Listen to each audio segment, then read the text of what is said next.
Suwabe. Sisig burger. 50 pesos. Oh, ganito na kadami, 50 pesos. Overload. Wala pa ka na. 50 pesos lang to, overload. Dito lang sa may tapat ng Antigua. Burger sisig. Problema ko, paano ko ito kakainin?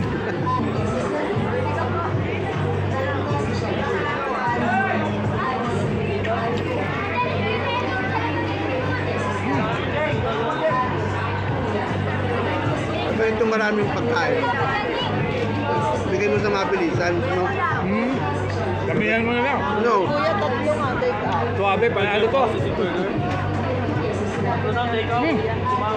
Nauna kami dito.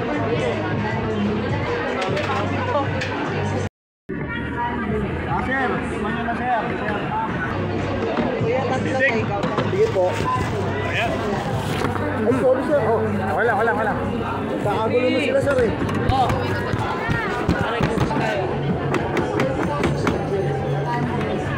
Kuya, masarap. Tignan nyo naman ma'am. Will. Si sir oh. Pag di nga masarap ma'am, balik nyo. Dami. Balik na ma'am. Napaka-solid yan ma'am. Suwabe. Saan nyo dito kapag na Antigua? Basok lang pamasa yan ma'am. Hindi talaga kami talagang ano ma'am. Tinutubuan namin ng malaki. Hindi ito para sa vlogger lang. Ito talaga kadami. Pangmasa talaga yan ma'am. Hindi lahat ng vlogger madami. Customer din, customer only. Manila agad yung kanilang sisig. Ang bilis. Dahil bumibili.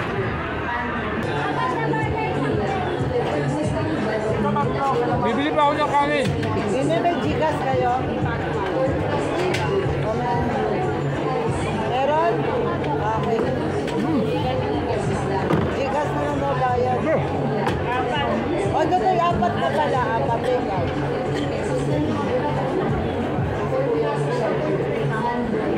Oy!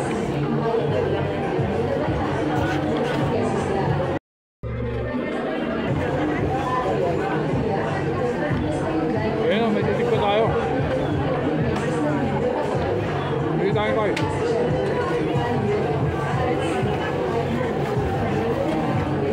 Ikaw. Apat yan. Kuya, baka may kakonti. May pipili pa kanya yun.